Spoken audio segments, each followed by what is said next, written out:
Okay, people are starting to filter in, so I'll just get started with the introductions.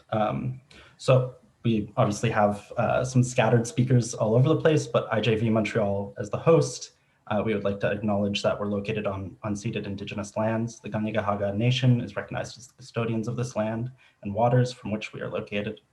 Tiohtià:ke, also known as Montreal, is historically known as a gathering place for many First Nations, and IJV recognizes that while we support the struggle for the decolonization of Palestine, we must also support the struggle for decolonization here on Turtle Island. For those of you who are unfamiliar with Independent Jewish Voices, we're a national Jewish organization with chapters across Canada. We're a grassroots organization grounded in Jewish tradition that opposes all forms of racism and advocates for justice and peace for all in Israel-Palestine.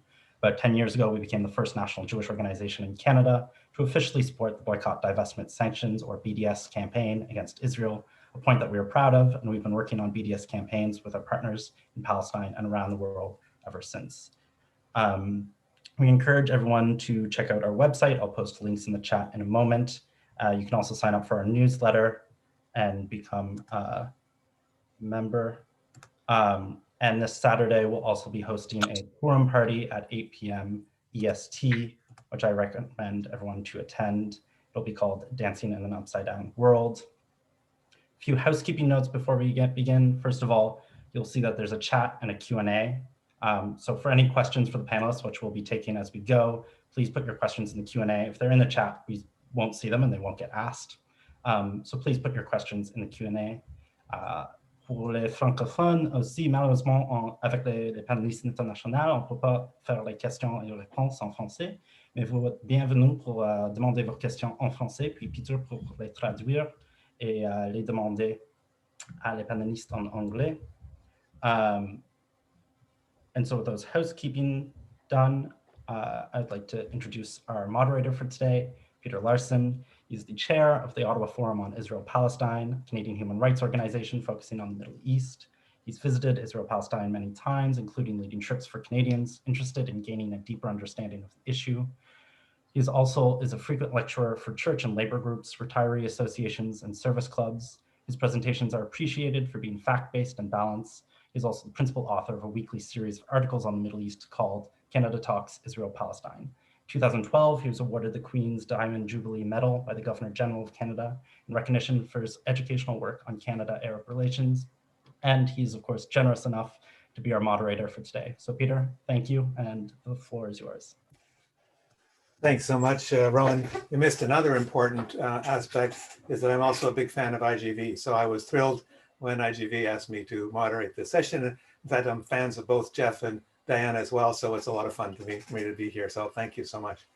In the notes that were sent out, there were short bios of both of our speakers today. Diana Buttu is a Canadian Palestinian lawyer and former negotiator for the PLO during the Oslo Accords. That must have been an interesting experience, Diana. She's also written extensively about the Palestinian negotiating experience, which she describes like negotiating with a gun to your head. Jeff is a well-known Israeli peace activist. He was the founder of the Israeli Committee Against House Demolitions. In fact, my first trip to Israel, Palestine was under Jeff's auspices, and I learned a lot from him. I'm going to ask both of them. The topic for today is the two-state solution and a one-state solution. I'm going to ask both Jeff and Diana to explain that to us. But before we do that, I'd like to ask each of you, just give me a word or two more about yourselves. Diana, maybe I'll ask you, it's not clear from this bio whether you were born in Palestine and moved to Canada or born in Canada and moved to Palestine. How does a Canadian come to be on the PLO negotiating team? Just a very 60 seconds about yourself would be very helpful so we understand better where you're coming from. It's going to take longer than 60 seconds, but I'll do my best. I was born in Canada to both of my parents are Palestinians. They're Palestinians who are citizens of Israel. And I spent most of my life actually in Canada, including to the current day. I visited Palestine for the first time during the first Intifada, during the start of the first Intifada, was very much shaken by the experience. And and as a result, decided that I wanted to commit my life to this place. So after I graduated from finished university, graduated from law school, went on to do additional legal studies, I moved back to Palestine. And the way that I found myself on the Palestinian negotiating team was that I had been quite active as a student in Canada, working on issues of freedom for Palestine and for Palestinians, both in Canada and then later in the US, which is where I did my postgraduate studies, or my graduate studies, excuse me. And I guess they liked what I had written, and I was encouraged by some really wonderful mentors, some of whom currently live in Canada, some of whom live here in Palestine. They encouraged me to move to Palestine, just to try it out for a year. And I did, and it's turned into quite a number of years ever since. So that's it. That's my short story. That's terrific, Dan. I think that'll help us understand you. And also, thank you for having agreed to be a member of the advisory council of the Ottawa Forum on Israel-Palestine. I appreciate that. So, Jeff, you are an American Israeli. Your accent does not sound Israeli to my ear. How did you come to be where you are now? Well, that's also more than 60 seconds, but basically, people don't forget that the part of the 60s, the famous 60s, was a return to roots. You had Alex Haley's roots. You had Cesar Chavez. You had the Native American movement, and I got very caught up in that. So my Jewish identity became important to me, but I'm not religious in any way. So in some ways, for me to go back to roots meant to come back here. But not as a Zionist. I never knew anything about Zionism. I grew up in northern Minnesota, which we call almost Canada. And so it was more of an identity shift.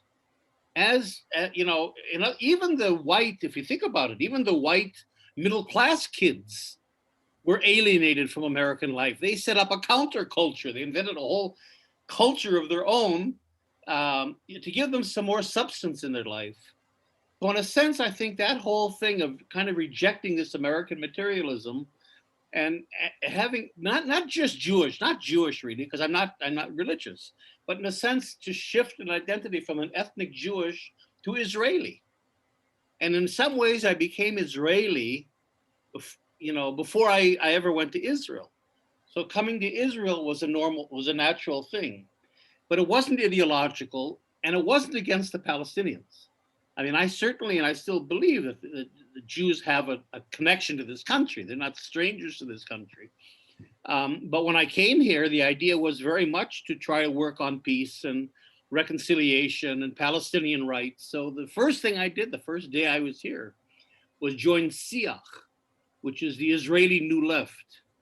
So I've been involved with the peace movement since the first day, even before I was in school in Milwaukee. I'm an anthropologist in graduate school, and I was the head of this group called Students for Peace and Justice in the Middle East. So my peace work even goes back to before I came here.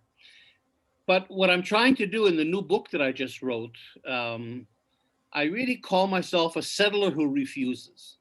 I can't deny the settler part of me, that I'm a part of a settler colonial enterprise. And like you and like Rowan, I should really be acknowledging that I'm on the ancestral lands of the Palestinian people. It's really the same formula as Canada.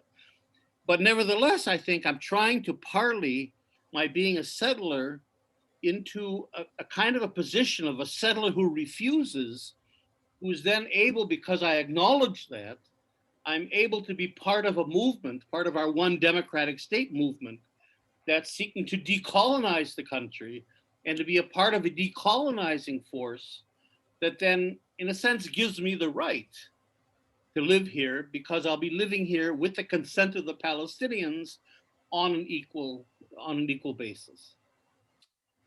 Thank you. Thank you to both of you. And that leads into then discussion of this project that you are working on, which is the One Democratic state campaign. And I think maybe the best place is to start off with you're giving us a short description of what the essence of that campaign is. Diana or Jeff, who wants to take that? Diana, do you want to start off? No, I was actually going to let Jeff Okay. start off because Jeff is one of the founders of it. So I wanted to acknowledge that he's the one of the original brainchild, whatever you call it. Go for it, Jeff. All right. Well, just in a few words, because Diana is an integral part of our movement as well, of course. We've been meeting since 2017, and there's a group. I would say a kind of a working group of maybe 30 or 40, mainly Palestinians. It's this Palestinian-led, but with a considerable number of critical Israelis. I call anti-colonial Israelis. And I think the huge achievement that we accomplished, I really do think it's significant, is that together we formulated a 10-point political program based on the idea of settler colonialism. And what we've done is we've thought through the entire process from what is the problem, which is settler colonialism. This is not a conflict between two peoples. This is a unilateral takeover by a settler colonial movement of a country. How it was structured, how it's done, what we have to do to decolonize it, what our strategies have to be, what the plan has to be of decolonization, how do you dismantle the structures of colonial domination and control, and then with a vision that we have as well about what would replace it. What would a post-colonial entity look like? And the fact that we've sat down and we're not, I have to say, it's really a breakthrough. We're not like middle of the road liberal Zionists and middle of the road Palestinians who used to be two states and now we're all fairly radical. We're out there politically, I think we have a radical perspective. And the fact that we were able to bridge that Israeli-Palestinian gap and really come to a good, solid program that really addresses the issues that we all have, I think is a tremendous achievement. And let me just say, just in a word, just give the basic outlines of it. The basic outline is basically this is one country. And of course, this is already one country. I mean, between the Mediterranean and the Jordan River, there's only one country today, which is an apartheid state of Israel. So our task is actually pretty easy in some ways, is to transform an apartheid state that already exists over the entire country into a democratic state of equal rights for all its citizens. So the idea is a constitutional democracy, one person, one vote, one parliament, one citizenship, one country, period. No binational, no fancy structures, certainly no convoluted structures like Lebanon, simply a straightforward democracy. Now, at the top of our agenda, of course, is the return of refugees. Refugees have a right to return.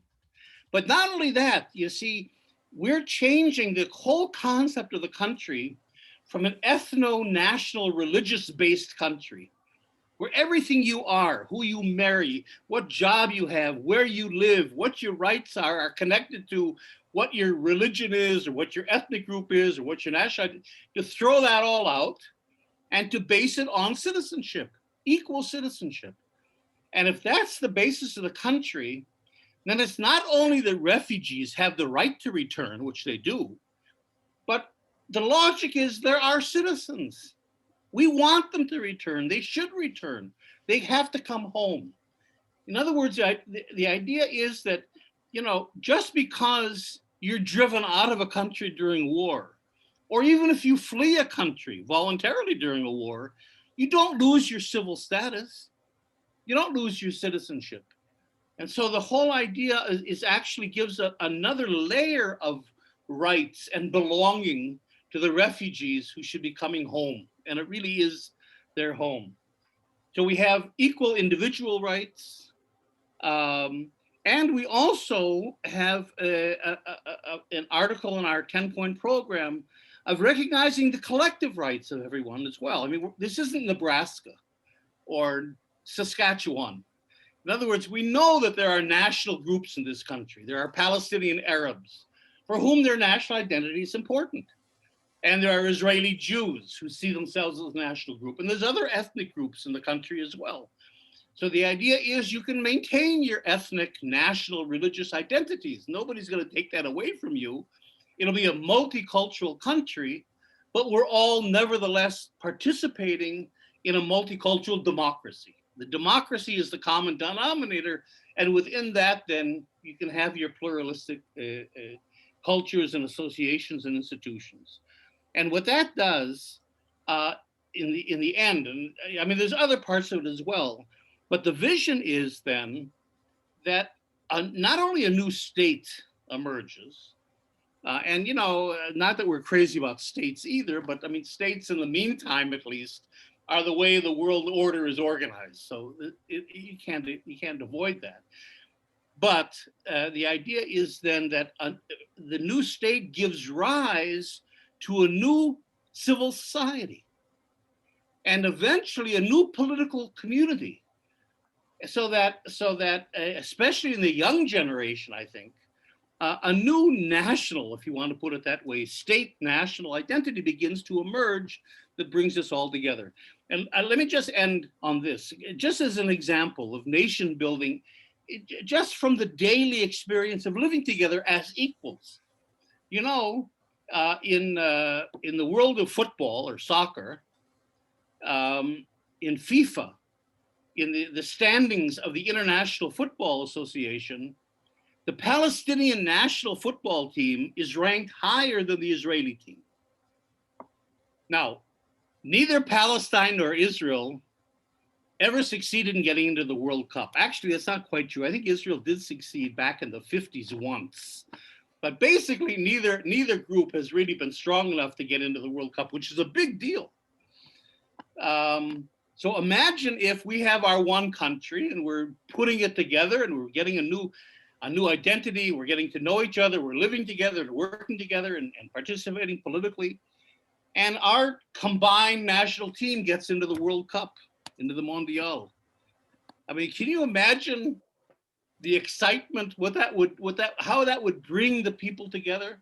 So these are if you can release that dynamic of people living together and coming together in a country under conditions of equality, and then acknowledging what's been done in the past and then moving on. In other words, you're allowing the people, especially the young people, to move on because you've addressed the basic injustices and crimes and so on that have been committed.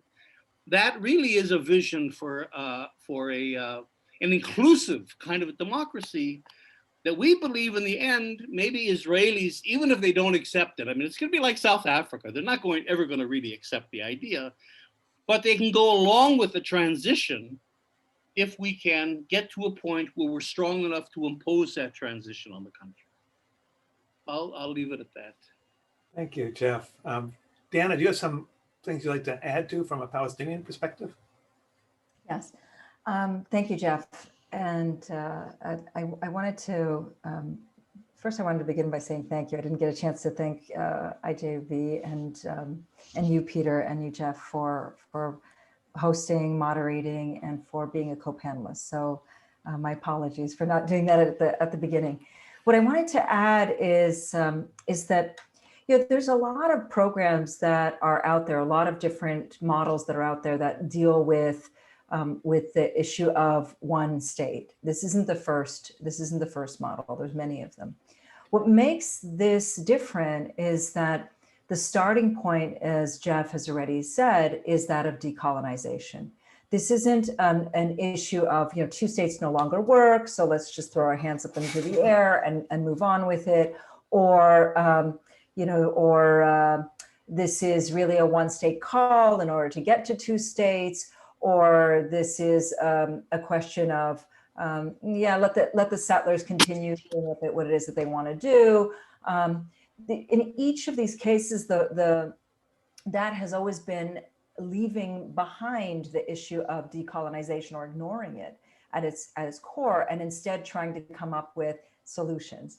And what the One Democratic State campaign is actually focused on is at getting to the root causes, and that is the colonization of Palestine, the settler colonial nature of the state of Israel, and the ethnic cleansing of Palestine. And it's those elements that that are vitally important to focus on those elements, to focus on it from the standpoint of the harm that has been created and been done, and undoing that harm that has been done to the extent possible, because there are some harms that simply can't. I mean, the loss of an entire nation is something that I don't think can be made up overnight or repaired overnight.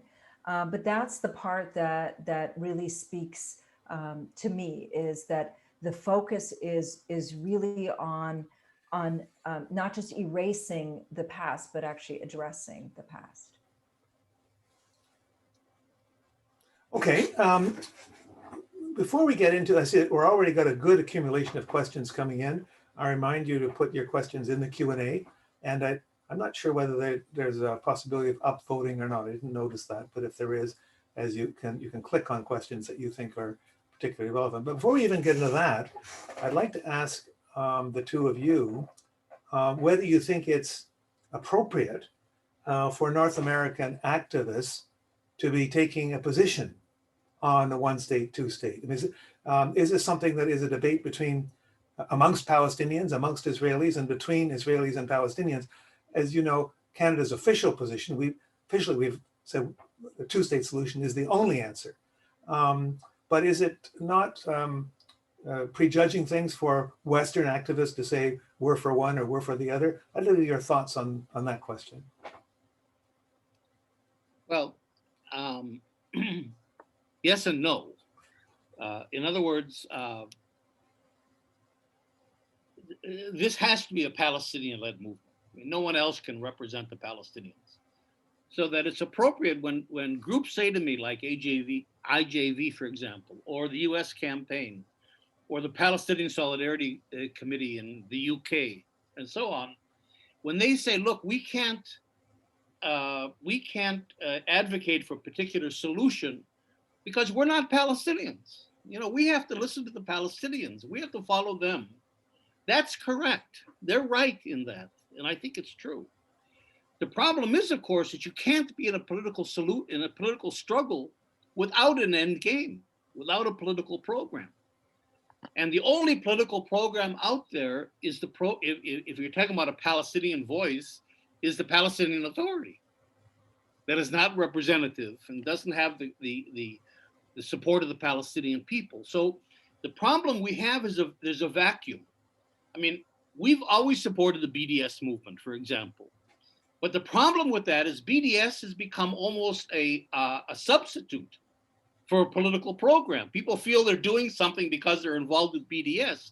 But unless BDS is connected to an end game, BDS is a tool. It isn't a solution. There's no solution in it. There's got to be a political program. So our job, and when I say our, I mean led by Palestinians, of course, but Israeli Jews are also stakeholders. So I see myself as a partner with the Palestinians. I'm the junior partner, but together there is an our. Our job, and especially the Palestinians' part, is to articulate a just political program that does address their grievances and their claims and their rights and so on, that they support. Once that happens, and there's a critical voice, especially a grassroots civil society voice, that says this is a program we want you to follow, then I think groups like IJV and the US campaign and the others have an obligation to sign on to that program. We're getting to a point where you can't be a Palestinian support group without being politically involved in supporting a Palestinian-led peace initiative. Now, I have to admit, we're not there yet. We're still here building our base. We're still, it has to be a Palestinian buy-in. And there's difficulties with that. I'll be honest with you. We can talk about it later. But if we can finally get to a point where we can say, we are a critical voice, there's a critical mass of Palestinians that support this one democratic state program, then I think it's incumbent on groups abroad to support us. Okay. So maybe that leads into, this will be my last question before I turn it to the audience. Diana, what's it going to, right now, there have been individual voices calling for one state solution. Well, as you, I'm sure you know much better than I, originally that was the PLO's position a long time ago, but more recently, there have been many individual voices, whether it's Ali Abunimah or Youssef Munir or others calling for a one state solution, but no significant Palestinian political party so far has come to that. And I'm not aware, I don't know the extent to which this notion is gaining traction in Palestinian society and how long it's going to take to get to the point where, as Jeff say, we can say, okay, now we see a voice and we can get behind it. Can you help us a little bit on that? Yeah, sure. And I'll speak to both elements of it, both the Canadian position, given that I carry the passport, and also what's going on here. Look, when it comes to Palestinian political parties, the official line is 2 states. It's still officially 2 states, but oddly, the only ones who are really still talking about 2 states in a very open setting is the international community. That's it. The Israelis aren't talking about it any longer. The Palestinian Authority's barely talking about it. The Palestinian political parties are barely talking about it. It's just Canada and these other countries that are talking about it. And that's really problematic. And the reason that I point that out is because there are some changes that are happening within the Palestinian political parties that are based here. And again, it's important to remember that this isn't just about the political parties that are based here, it's also about Palestinians who are abroad. We all have a say in the future of our nation. And but even within the established political parties that are here, there are some changes that are happening. We do see that within the Fatah movement, that there are now voices that are coming forward and saying that perhaps we should be pushing for one state. We have seen some of the official members of or former, including former members of the Palestinian Authority come out and say that perhaps we should be thinking of it. Some of the names that come to mind, some of them, to be clear, were done in a threat way. Like, if we don't get to our own state, then we're going to push for one state. For example, the late Saad Barakat was somebody who did that, or Ahmed Qre Abu Ala was somebody who's done that. But then there have been other voices who have been much stronger in saying that maybe it's time for us to really be analyzing this as an actual political program. Now, there is still a lot of resistance. I'll be very clear in that there's a lot of resistance, but there's a lot of resistance for 2 reasons. One is because this has been the political program now since 1988. And there's a lot of people who have become entrenched in the political program that has taken shape since 1988. 2 is that people don't see that there's a different reality or a different viewpoint that is out there. They don't see, it took such a long time, it took from 1948 until the 90s to get the international community to sign on to the idea that Palestinians are even entitled to be free, that there's a lot of hesitancy to get people to say, well, let's go that one step further. We've achieved the goal of having people recognize that we should have our own state. And so we shouldn't be rocking the boat and pushing for something different. We will be losing that political momentum that we have created. And so it's for those 2 reasons that you haven't seen a lot of change on the political structure level. But on the ground, on the grassroots level, it is very different. Younger people today have already expressed support for one state. In all of the opinion polls that have been conducted, we see that roughly 30% of Palestinians who are polled are supporting one state. And Peter, this is significant given that there's not a single political party that's advocating it. And these are and at that same time, we see that I think at the last poll it was something like either 58 or 59% said that they don't believe that there will ever be a 2-state, or that they don't support it either. So, the shift is happening, but it needs to happen it needs to happen. It's going to take time, and it needs to happen with support, not with resistance. And this is where I wanted to speak to the issue of Canada. It's not for Canada to be deciding what it is for how I am going to be living here as a Palestinian. This is not Canada's job. It's not Europe's job. This is my job. It's the job of other Palestinians to be determining our future and our freedom. And to speak to Canadian policy, one of the major problems with Canadian policy is just how negative it has been. This is a country that doesn't support BDS. It's a country that has gone along the path of supporting the IHRA definition. It's a country that has been pushing for and very supportive of all of these false normalization agreements. I'm surprised they're not applauding the fact that Honduras and these other countries are getting the vaccine in exchange for moving their embassy. And this is the same country that is supporting a two-state solution that nobody else is talking about, while doing nothing on the ground to make sure that it's actually implemented. So I think at the end of the day, we really have to start supporting and pushing Palestinian voices to have their own independent decision-making based on what it is that we want, and not based on what it is that the international donor community wants. Thanks so much, Diana, for that. I couldn't agree more. I think Canada is, you said that Canada supports a two-state solution. In fact, that's what's on our website, but we do precious little to actually support it. So when Israel destroys buildings or builds new settlements, Canada doesn't say really anything about it. So I'd say we even have two policies. One that's written on the website and ones that are policy on the ground. OK, je vais maintenant passer aux questions. Je vois qu'il y a déjà une vingtaine de questions. Alors, je répète que ceux et celles qui aimeraient poser des questions en français puissent le faire.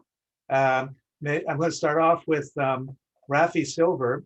What do you think are the chances that this one democratic state could actually become a reality? And I think because we have so many questions, I'm going to direct the questions to one or the other of you. If the other feels necessary to jump in, please do. But otherwise, we could end up with a lot of answers and only a few questions. So who'd like to take that one? Is this going to work? Well, I could take it, I suppose, if there's consensus. Look, we decided at the very beginning, our group, that we want to be political actors. This is not an academic exercise. This isn't just throwing out a plan and then going home. This isn't just a critique. It isn't just protest.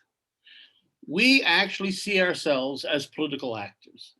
And I think that's, if I can extrapolate from that, I think that's part of the problems of the left worldwide, is that we don't see ourselves as political actors, unlike the right. We see ourselves as gadflies. We're very articulate. We write well. We speak well. But we throw out programs and throw out ideas, and then we let it go because we don't really believe ourselves, I think, that we can change policy or influence policy. And that is not our position. We're in this seriously. And that's why I think our program is so important, because it's a program that not only genuinely addresses the issues, but it's a program that you can't ignore. It's not just some left-wing something that we threw out and we don't care. We really thought about, is this a program that Palestinians can relate to, that does meet? I mean, it's not everything. It has to be fleshed out. It's only an outline today. There's got to be a lot more participation. But overall, is this a program Palestinians can support? And is this a program that we can get Israelis potentially to join on to, as well as internationals? So I think that infrastructure has been put in place. Now the question becomes one of strategy. And one of the problems, I think, of getting Palestinians on board, to tell you the truth, isn't that they don't accept the one-state solution. I think Diana is absolutely right. I mean, that's in the air. And it's kind of obvious for most people. And that's always been the PLO's position, at any rate. The problem is that they see it as utopian. You have to understand the Palestinians, especially in the occupied territory or in the camps, are isolated, they're traumatized, they're struggling to survive. and they don't have the mental space to start, adventures. They've been disappointed over the international community, the two-state initiative that they invested a lot in, so that unless we can convince them that this is not utopian, that this is a real political initiative that really can succeed, they're not going to join in on it. Why would they, in a sense?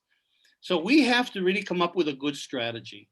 And I think what's beginning to emerge, we're talking about a lot, is in a sense taking a page out of the playbook of the ANC in South Africa. Because the ANC had a similar problem. They had an apartheid system that we have, it's largely apartheid here, in which both the government and the dominant white population was not going to be an active partner in dismantling it. The international community was not sympathetic. And so the strategy of the ANC was to bypass all of that and to go to the people, the grassroots of the world, go to churches, go to trade unions, go to universities and student groups. And, we were all involved with the anti-apartheid movement. That's in a sense what the BDS movement has done in an effective way. We have mobilized the masses. There's hundreds of organizations in the world that are for Palestinian rights, fighting for Palestinians. I think, in fact, Israel, I think its back is to the wall. I think Israel has support among governments, but that's very thin. It does not have the support of the masses of people like the Palestinians have. So what we have to do, though, is to mobilize them. Now, the ANC mobilized them with an end game. Their end game was one person, one vote. We don't have an end game today. What's our end game? What are you going to tell your MP? 2 states, end the occupation, 1 state, which is very vague. You see, like I said, you can't be in a political struggle without an end game. You end up floundering.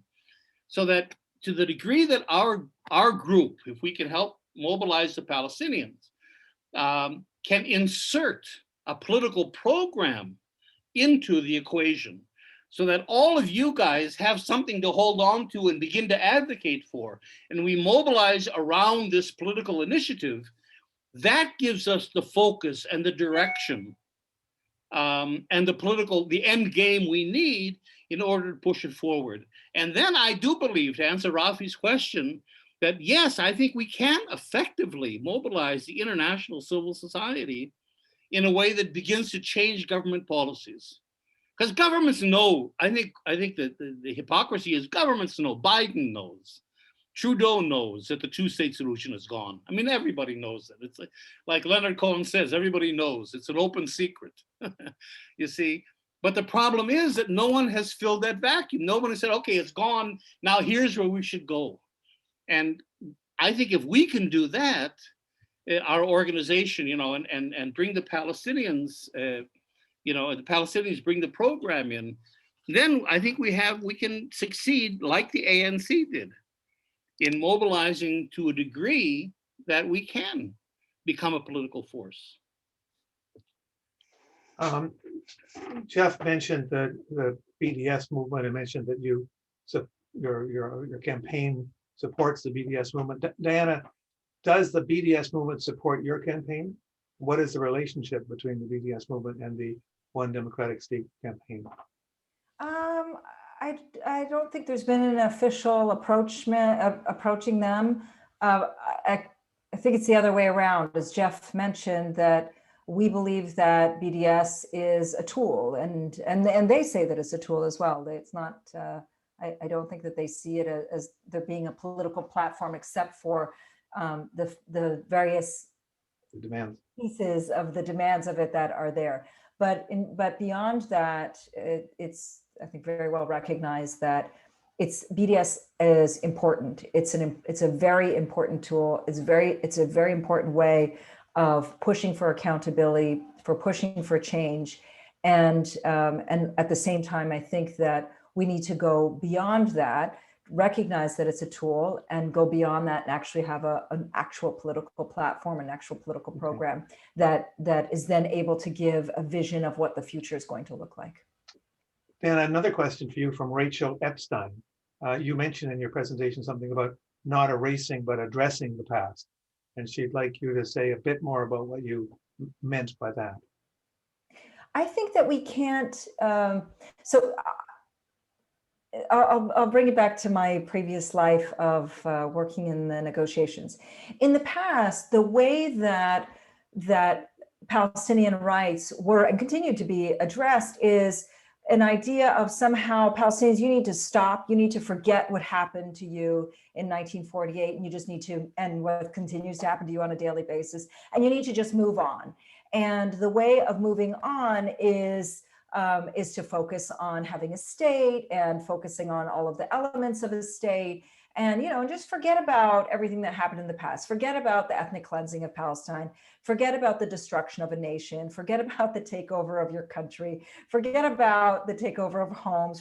Forget about all of that. Forget about the killings, the continued home demolitions. Forget about all of that. And what we talk about when it comes to this platform is not the idea of forget about it, but that at its core, it has the issue of refugee return as being central to it. This isn't a question of forget about the refugees and move on and let's just move forward, which is what every single proposal that we'd ever seen come forward has mentioned. But this, as Jeff mentioned, this deals with and addresses the issue of refugee rights as being central and being at its core, because it is central and it is to the core. And so the right of return is not just a right of return it's not just a right of that is somehow theoretical, but should also be implemented, should also be practical, and should be demanded by people, because this is the core of our nation, and we should be wanting people to come back to their homeland. So that's what it means to address it. It means to not somehow gloss over the colonization that has happened and pretend that we can just ignore it and move forward, but to recognize that this is actually a settler colonial situation, and that it's that settler colonial reality that needs to be addressed. The idea of removing Palestinians needs to be addressed. The fact that Palestinian refugees have not been allowed to return to their homes needs to be addressed. This is what I mean by addressing the past and not necessarily just trying to ignore it or erase it. Thanks, Diana. I have a question here from Gwen Shulman, who is sort of looking at the South African example, a successful dismantling of apartheid, but which didn't address the material basis for the apartheid, and which has left South Africa with some very, very difficult problems today. And how does your proposal address this? Even after a one-state solution, there will still be very significant differences between Jews and Palestinian citizens of this new state. How do you propose to, do you see that as a problem, and how do you propose to deal with it? I don't, either one of you, I'm not sure who would like to address that. Well, that is part of our program, is to address that. I mean, to be honest, we haven't fleshed out all the details. For example, what would the economy look like? I mean, are we going to talk about a neoliberal economy? Why would we talk about liberating Palestine and then end up with a neoliberal economy? You replace one set of elites with another set of elites. On the other hand, are we talking about a socialist economy? Would a socialist economy be able to function in a region, or in fact in the global context it isn't socialist? I mean, there's a lot of open questions that we still have to wrestle with. I think we're still in the process of getting people on board with a basic idea, and then over time to open up for participation and discussion. I mean, I would personally like to see at some point Diana and a bunch of lawyers get together and begin to forge a constitution. Because I think that if we can actually show people how this really would work, just beyond the idea itself, I think that would go a long way towards making it concrete. but I think the assumption is that we're creating, unlike South Africa was forced to do in a sense by the IMF and the World Bank, we're trying to create a level playing field politically, economically, socially, in terms of access to land and resources and so on. And what I want to also emphasize, because I think we don't always take this into account, is the Palestinians are actually in a fairly strong position. You know, they have one of the highest rates of literacy in the world. They have universities. They have a lot of university graduates. They have a lot of industries, especially high tech. You know what I learned? You learn a lot of things when you travel. I'm traveling. So I was in Seattle and I find out that this, I think it's, what's it called? Redwood, the Microsoft town next to Seattle.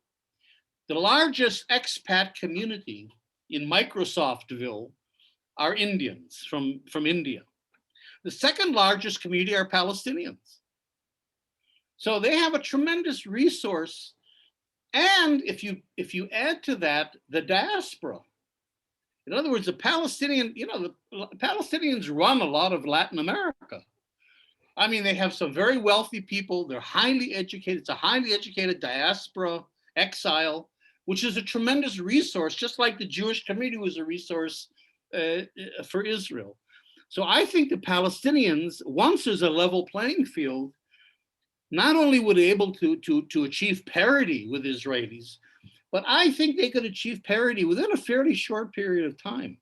They really are in a very strong, it's like a jack in the box. And if only this top is opened up and the resources are, you know, they have access, I think very quickly they could begin to achieve a parity with Israeli Jews. So I think from that point of view, even though we have to work out a lot of details, you know, we're talking about a very strong Palestinian population. Thank you, Jeff. I'm going to go to the next question is in French, but before I do, I just wanted to just explain a bit our process here. I have now 27 questions on my list. I personally can't be listening to the speakers, reading the questions and figuring out ones to put forward. So I've asked Rowan to go through the list of questions and try to flag for me ones that he thinks might be of the broadest common interest. And so that's what I'll be doing. So if you're frustrated because your question got skipped over, we're trying to address as many as we can, but we're trying to pick the ones that we think will be of broad interest as well. Comment assurer le retour des réfugiés étant donné que les colonies sont bâties sur le village? So Christiane Beril asks a very practical question. How could you have the return of the refugees, given the fact that some of their houses or towns, or the colonies, or new, not just colonies, the new villages in Israel have been built on destroyed Palestinian villages. And this is a very practical question. It's going to, if you're talking about the refugee question seriously, you have to have a way of dealing with this. And Deanna, do you want to tackle? I see you nodding vigorously. Do you want to tackle that? Yes, I'm happy to. Look, I think that there's two parts to this answer. The first part is I encourage you to read Salman Abu Sitta's book called Mapping My Return, in which he really actually maps out very clearly where Palestinians can return and so on. And I also then want to talk about what the reality is like here in Palestine, which is to say that yes, there were many, close to 500 or more than 500, excuse me, villages that were completely wiped off the map. And in many of those places that were wiped off the map, the land is still there. It's not as though there have been people that have actually moved in or that there have been new colonies that have been built in those places. It's actually that that much of the lands have remained empty. And I'll give you some examples. My father's family is from a small town just outside of Nazareth called Limjedel. Limjedel today is now Migdal HaEmek. And yes, there are people that are living on his lands. His actual house was destroyed, but in that area. Across the street is another Palestinian town called Ma'loul. And Ma'loul to this day has there aren't any Israeli housing establishments that have been built there. Now, Ma'loul and yet Palestinians are still being denied the ability to return there, including the internally displaced, who went to the neighboring city of Nazareth, again, where my father was raised. Now, there are possibilities for people to return to these areas. It just requires the political will to do so. And what's been absent for all of these years is that political will. So if you look at it on a physical level, it is possible. But the bigger question is whether that political will is there. And that's where it becomes very important for us to be pushing for this. And, there was a question that I just wanted to add. I don't mean to overstep on anybody's shoes, but I wanted to add to Rafi's question, which is this feasible? Absolutely. If you think about every reality that we're living in right now, every reality that we've lived in has been thought up by somebody, it's been imagined by somebody and implemented by people, whether it's the internet, the way that we're connecting now, Zoom, the prison system that we currently have. All of these are realities. These were imagined issues that were then created and turned into a reality. If you ask somebody 30 years ago whether it'd be possible to have this exchange with me seeing you, Peter, in Canada, me seeing you, Jeff, in Jerusalem, and all of these people listening from different parts of the world, I would have thought that maybe you're crazy. But it's because somebody imagined a different reality and then put it into place to make sure it happened. And that's what we have to do. Is we can't keep being shackled by the current reality, and we have to imagine a different reality. Just in the same way that the Zionist movement imagined a reality of taking over a country, somebody else's country. We too also have to imagine a different reality and put it into place. And it's only by taking those steps of imagining a different reality and pushing it forward that we'll see change. Otherwise, we're just going to continue to have our hands tied. Thank you. I have a question from Harold Schuster, who says that if we name Israel a settler colonial state, then thanks to IHR, we assume he means IJV, then thanks to the IHR definition, we could be labeled anti-Semitic. Do we fight that accusation, or should we be choosing words, language that allow us to debate the facts on the ground without having them dismissed as anti-Semitic? Well, Jeff? our problem is, I think, not so much that. The problem is that the whole concept of settler colonialism is very academic. I mean, this isn't a new analysis. For at least 10 or 15 years, settler colonialism has been very well known. There's a journal of settler colonialism. There's been hundreds of articles. It's a very well-developed, a very powerful analysis. That's why it's much more powerful than conflict. The problem is that the language is academic, so, what in the hell is settler colonialism? And then decolonization, what is that? You see, versus conflict, occupation, apartheid. I mean, these are terms that people more or less understand. They can grasp them. So I think part of our task is to try to find maybe an alternative language and try to present our ideas in ways that the general public can grasp them and begin to use them. That's really my concern. The fact, it's obviously this isn't anti-Semitic, and there's no way. I mean, you just have to fight that definition of anti-Semitism. I don't think you can't work with it. You can't compromise with it. You can't try to argue your case from within it. You have to reject it and then move on. One of the things I'll just say, because it's relevant to this, is that one of the reactions that Israelis have, and Jews in general have, to settler colonialism is it delegitimizes any Jewish claim to the country. You know, you talk about Jews as settlers means they really don't have any connection. They're like the French in Algeria, or like the British in Australia, or the British in Canada, and that delegitimizes any historical connection to the country. That isn't really the case. Nobody, I mean, Jews came to Palestine to live for centuries. I mean, Jews have always come to Palestine and were welcome to Palestine. You had a Jewish community. That's not the problem. The problem is that when Zionism, the problem wasn't that the Zionists wanted to come to the country.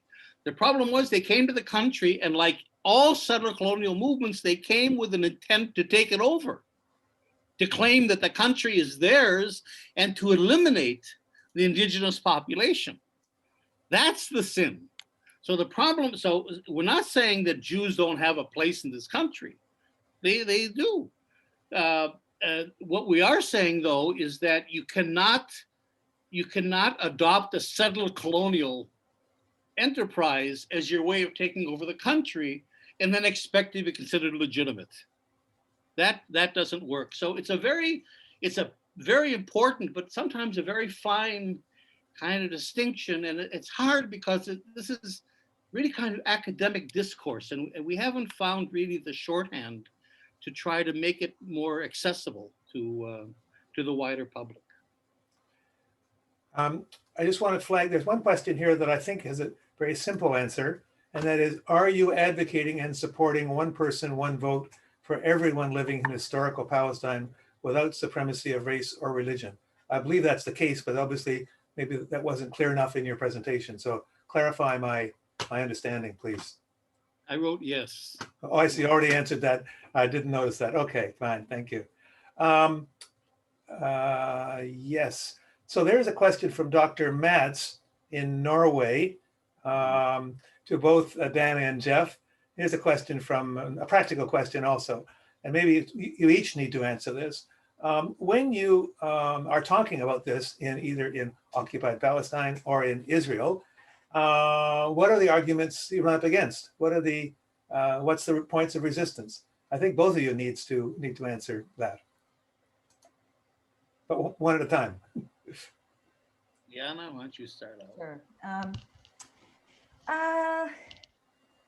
The resistance is actually there's two types of resistance. The one is very little, which is to say, yes, but it won't happen. So that really isn't resistance. It's more a question of not believing that it will ever happen. And I don't fault anybody, given that we've seen what's happened over the decades, just in the same way that Palestinians have been lied to put it simply. We've been lied to say that there would be a two-state solution. And so the idea that somehow one democratic state is going to come into being, for many people, feels like yet another lie. And so that's one form of opposition. The other form of opposition is a little bit more resistance, is a little bit more interesting, which is some people saying that, look, I want nothing to do with Israel any longer. I want nothing to do with Israelis. I want to have my own country with my own flag, with my own textbooks, with my own, I don't want to see Israelis. I just don't want anything. And that comes from a place of having lived under a very brutal military occupation for more than 5 decades now. And so for those people, the idea is that the embodiment of self-determination can only come when we are allowed to be free in our own state and not living under Israel's control or under the boot of Israel. And so that tends to be the general the general resistance that is one form or another. But again, these most of, when I speak to people, when I speak to Palestinians in the West Bank and in the Gaza Strip, most of the resistance is that they just don't think that anything's going to happen. They just don't believe that there's going to be any form of freedom, whether in the form of two states or whether in the form of one democratic state. They just don't believe it any longer. And again, I don't fault them. I think that we've been lied to. Jeff, do you, even in the peace movement in Israel, are there, we'll call them progressive or liberal Zionists with whom you can engage, and what kind of resistance do you run into? I assume the right-wing Zionists don't even want to talk to you, so that's probably... Wait, first of all, I agree with Diana, what she just said. And I just want to add that, you know, what she was talking about in terms of, and I understand it completely, you know, just not wanting to deal with Israelis, is anti-normalization. That's kind of the term that we use. And I think the problem with that is that, that is, again, it's based on the idea of conflict. And there's an either or, there's two sides and so on. And I think one of the advantages of the settler colonial analysis, in other words, what we're suggesting to Palestinians and to the Israelis that want to join us is an anti-colonial struggle. It doesn't break down to us and them. It breaks down to, you know, anti-colonial forces versus colonial forces. So from that point of view, you can reframe anti-normalization as joint struggle. This is the term that I think we have to begin to talk to Palestinians about, and that is we're in a joint struggle. We're, you know, against a colonial regime, and to find the ways to bridge that with all the pain that we know exists. So, you know, I think from the, you know, and we have to break through. We have to break through with that, because a lot of Palestinians don't really want to work with Israelis. They also have another fear, and that's why this idea of being detailed and having a constitution, and having a detailed program is important. And then there's a lot of Palestinians say, look, you know, we've always supported the one state idea, but we think it's a trick. In other words, we don't really believe that Israel is going to give up power. And so, you know, your one state idea, how do we know this isn't a trick to basically to perpetuate the power relations that exist today under the guise of one state? You see, and in some ways, you know, they point to South Africa, how the whites continue to dominate South Africa, even though it's supposed. So, I mean, all these are things we have to address. On the Israeli side, there's almost nothing to do. I mean, you do have, of course, a small Israeli critical peace group, but it's very small. In other words, even the peace camp tend to be liberal Zionists. My best friends that I've been in the peace work with for 50 years, who go out and build houses with us, who do stuff with resistance work with us, can't get their heads around one state. It's just too much even for a lot of left-wing Israelis. So my feeling is, and I write about this in the book, that in a way like South Africa, you say, okay, whatever Israeli Jew wants to join us, great. I mean, that certainly adds, but we're not going to have any expectations.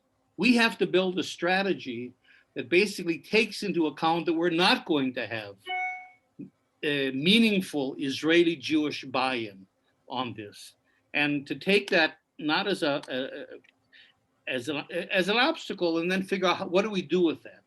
But I think that's the reality. Thank you both for your thoughtful answers. Sid Schneid asked about the PA, and he says he sees it as a major barrier to the one-state solution, given its interest in maintaining the status quo. And so that's his statement. And the question is, does Marwan Barghouti's potential candidacy for the presidency, is it material? Does it have any, could it have any consequences?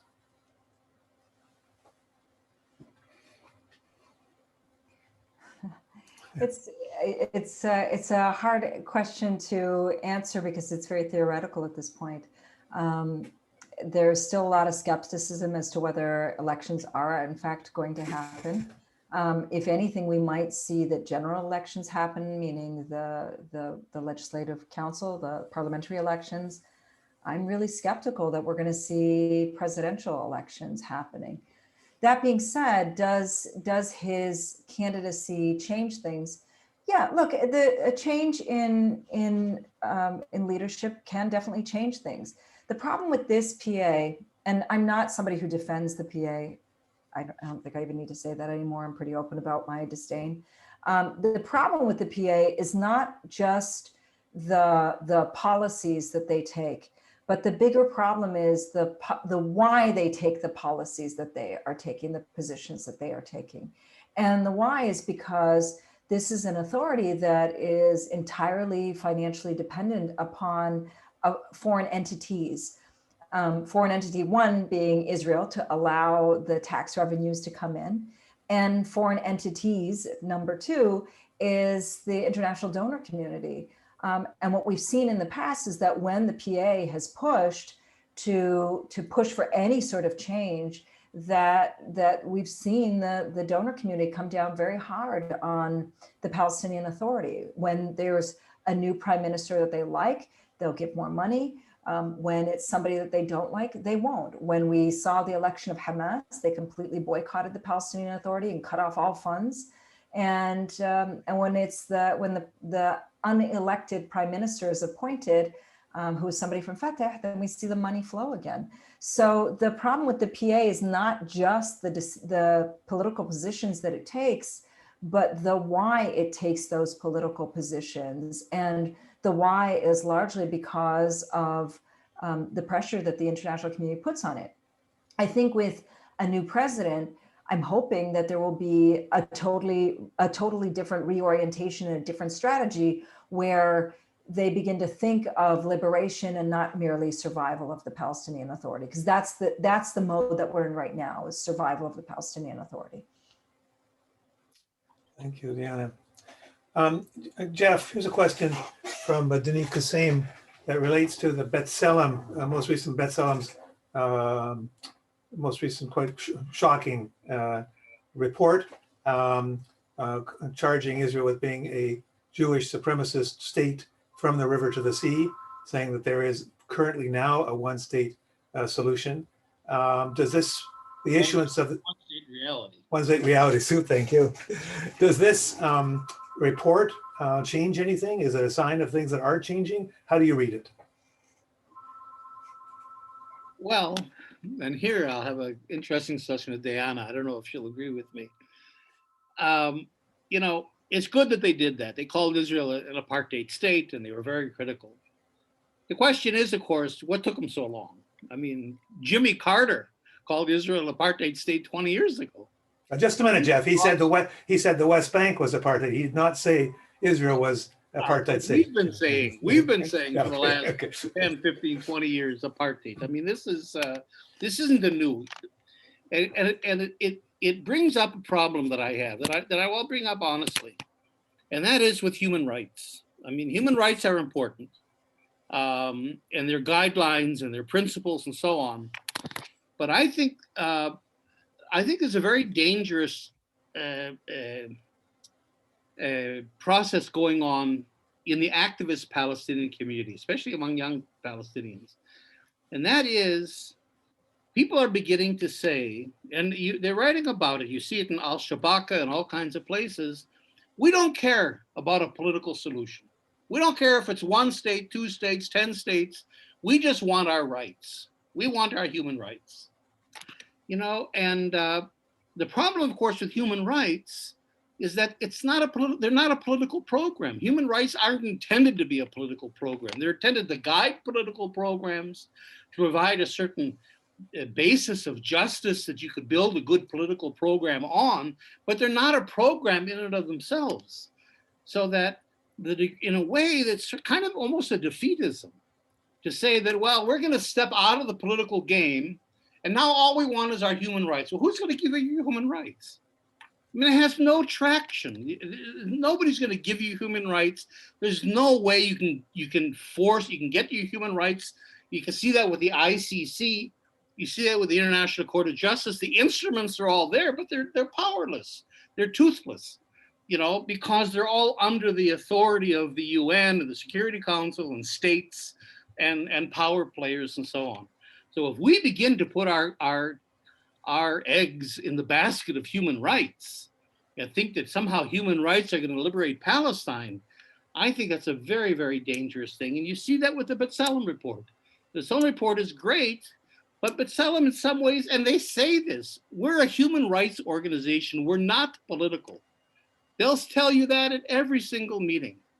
And so I think we have to really be aware of the fact that in some ways there's even a certain opposition between a human rights approach to a political conflict and a political approach.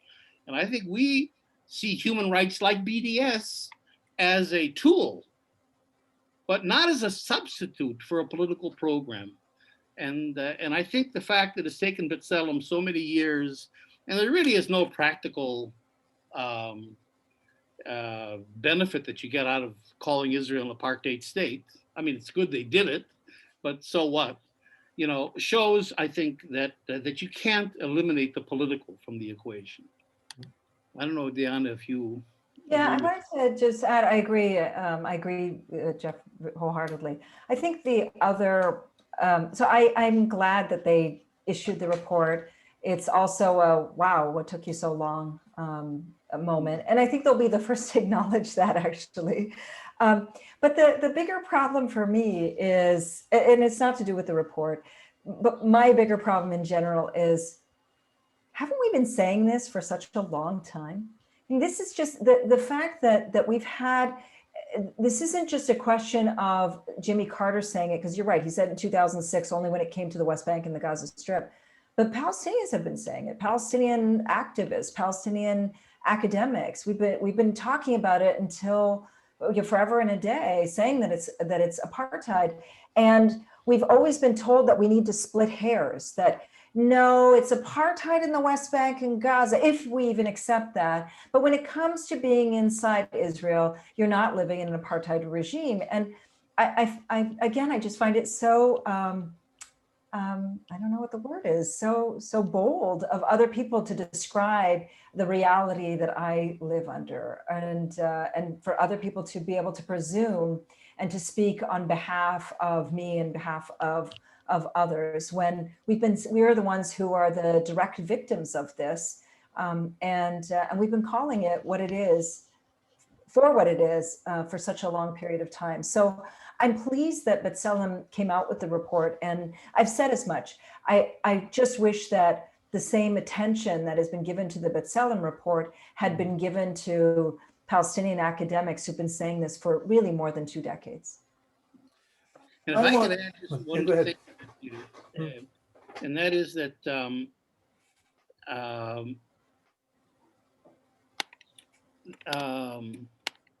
forgot my train of thought. It'll come back to me. Well, I want to just push you guys both on this thing. If we're trying to, or you're trying to convince more and more people, presumably you would agree that there's the numbers are small now and need to make them a lot bigger. Then when the circle broadens and new people come on, seems to me to be a little bit uncharitable to say, well, you should have done it before. I mean, I think when Peter Beinart writes an article in the New York Times saying, I no longer believe in a two-state solution, the appropriate answer, it seems to me, is to say yay, not say boo, because you should have said that 20 years ago. So I'd like to just get you both to comment on that. No, it's great. I mean, Diana just said it. I mean, it's good that they did that with B'Tselem. It's great that Peter Beinart came out like that. The question is, but you've got to go beyond that. And you have to say, well, wait a minute, I mean, you can't also measure your political progress by the latest ones that come on board. What kept them from coming on earlier? And maybe there's for Peter Beinart, there's certainly the idea of Zionism kept him from coming on earlier. Yeah. For B'Tselem, the whole idea of human rights, that somehow you couldn't be a human rights organization and use a term like apartheid, points to a certain weakness in the human rights approach. What I also want to say, what I just lost my train of thought for a second, is that the other problem with apartheid and so on, with the concepts, is that, we're talking here about what we call a hybrid regime. You've got a settler colonial project that is apartheid. And apartheid's over the whole country. You can't, like Diana said, you can't separate the sides. And then there's an occupation. So you've got at least those three levels. The problem with our movement, of course, all these years is basically we've been an end the occupation movement. I mean, that's even one of the major elements of the BDS campaign. And if you talk about end the occupation and Israel's off the hook and it's all in here somewhere, and they're not even part of the discussion, then you're just dealing with 22% of the problem. Apartheid widens that discussion more, which is good. But then again, as Diana said, people say, well, apartheid only applies to the occupied territory, not to Israel. The advantage, the strength of settler colonialism is it brings all the attention to the entire country.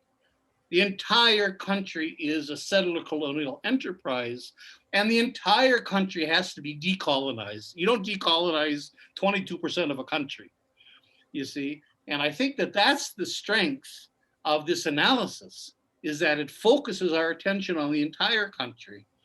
And like Diana said, not only on the country, but on the Palestinian community beyond the country, on the refugees, on the exile, the diaspora, and their rights, in a way that really apartheid or occupation don't do.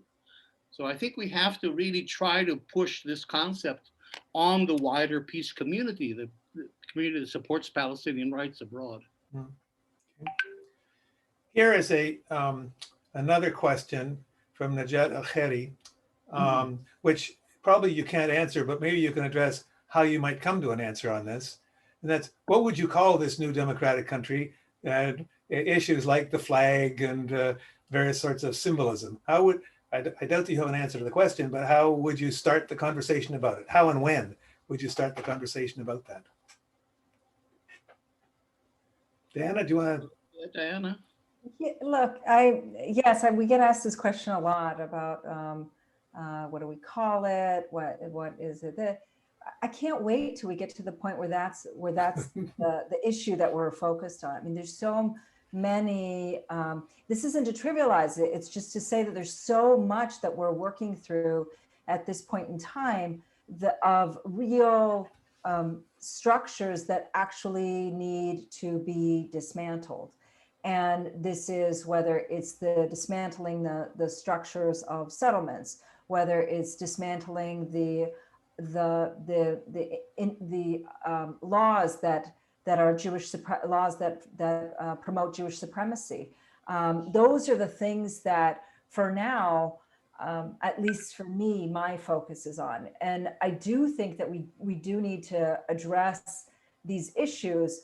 I think that for the bigger question is trying to address those other issues right now. How do we make sure that we don't end up in a South Africa-like situation where we have the same type of economy?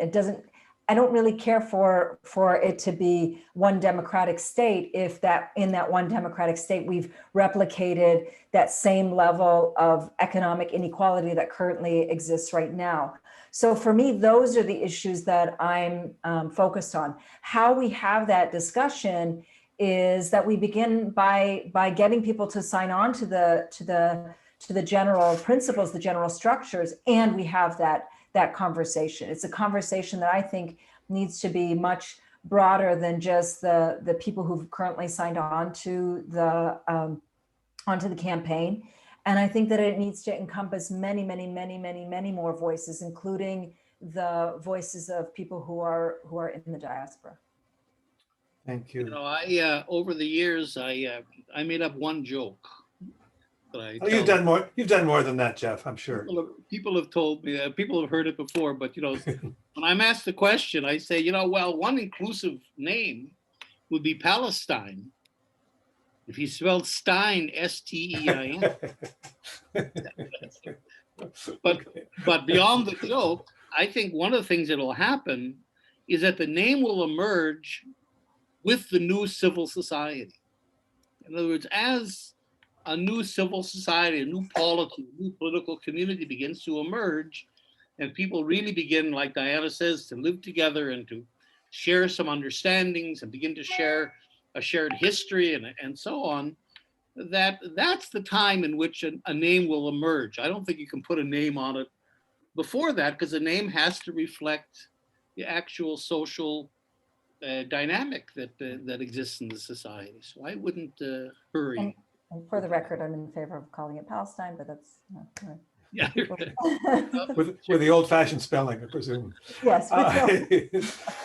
Listen, one thing I noticed, our conversation has tended to focus on the West Bank and Israel, 48 Palestine. You mentioned Gaza a little bit, Deanna. There was no mention of Palestinian refugees in Lebanon, Syria, Jordan, and so on. Is your campaign got any significant antennas there? Are you getting feedback? For kids living in Lebanon, the whole notion of return, sort of like heaven. I mean, it's something they all believe in, but they're not sure it's ever going to happen. So tell me a bit what kind of feedback you're getting from the refugee diaspora. Well, I mean, I'm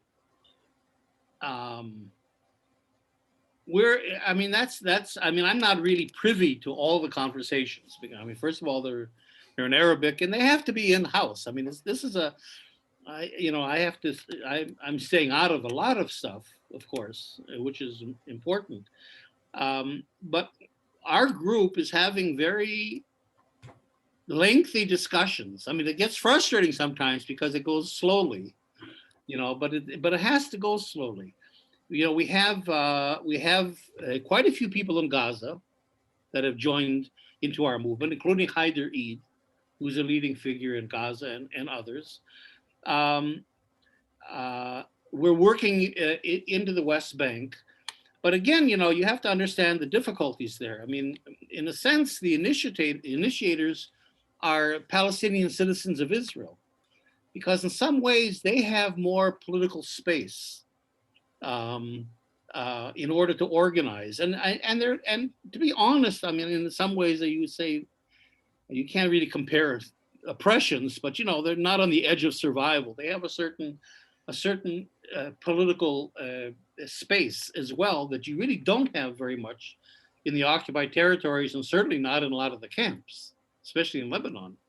So it's sort of natural that it would begin with the Sumud 48 population. So I think slowly they're beginning to consolidate the base and beginning to move out and network and bring more people in and so on. And there's also a lot of debate, what do you do with Islamic groups?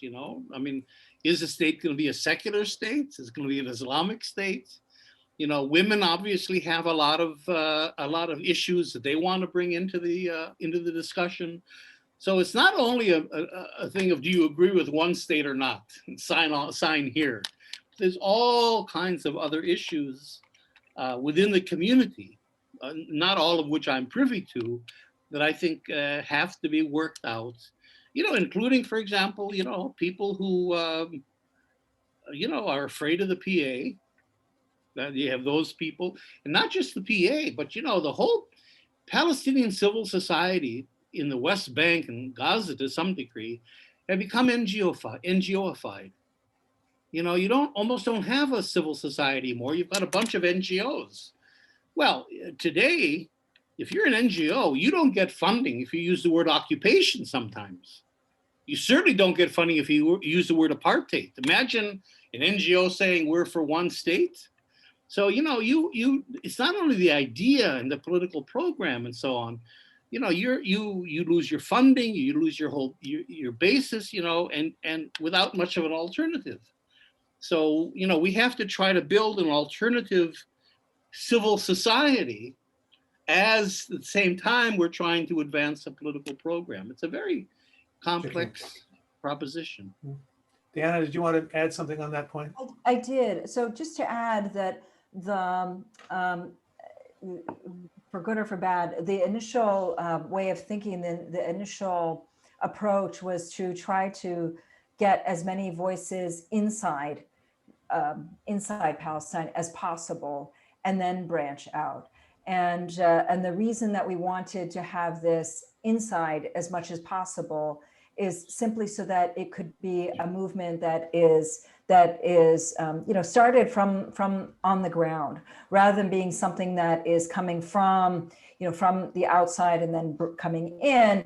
The idea was to have it from the inside being spread out.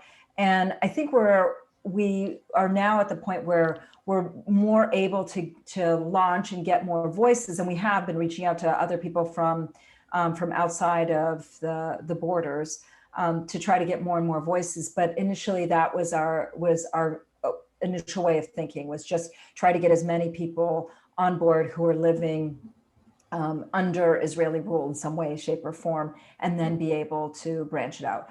And as Jeff mentioned, we do have a number of people already in the West Bank, in the Gaza Strip. And when it comes to Lebanon is a little bit trickier for us, particularly for Palestinians who are citizens of Israel.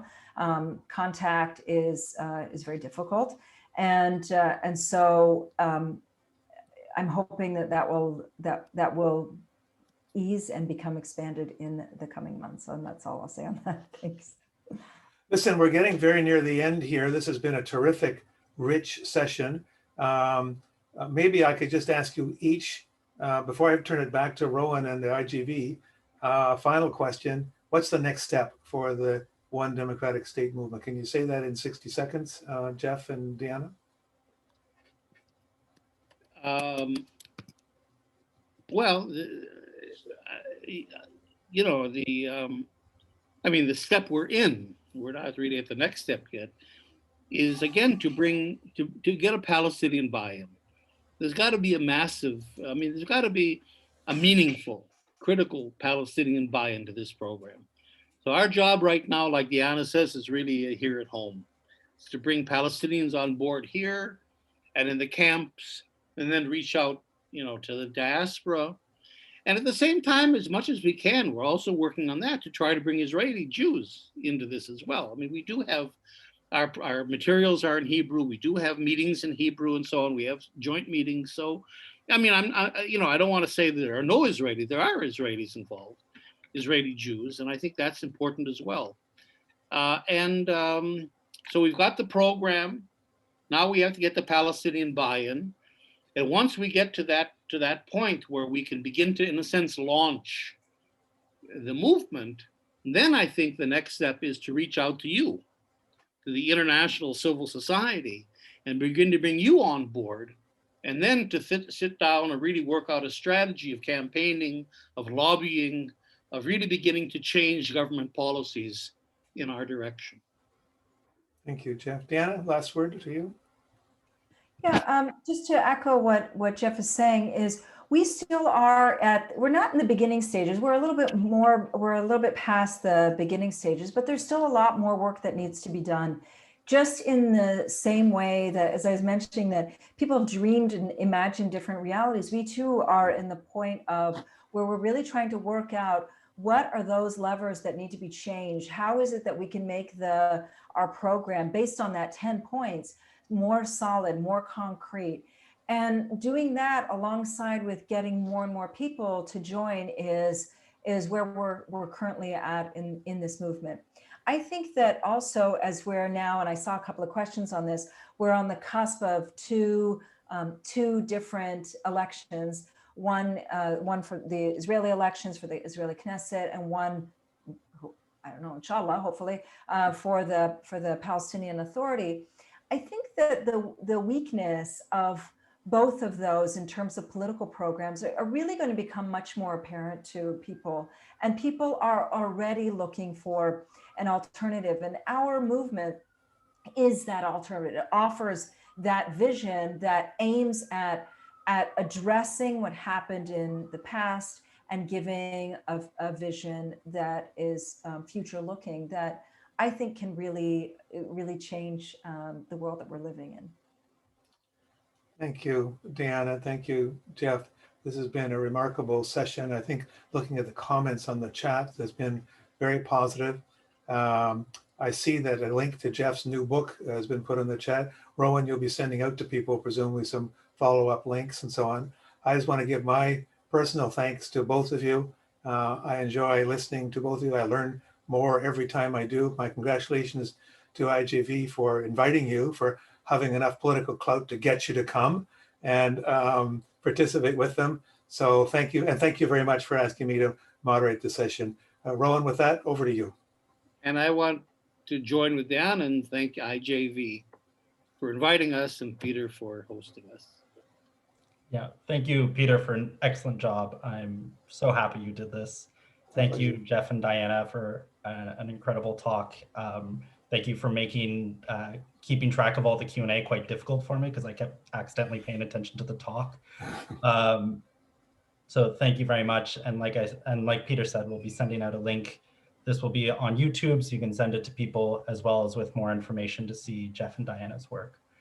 So with that, I'm going to end it, but thank you all very much. Bye-bye.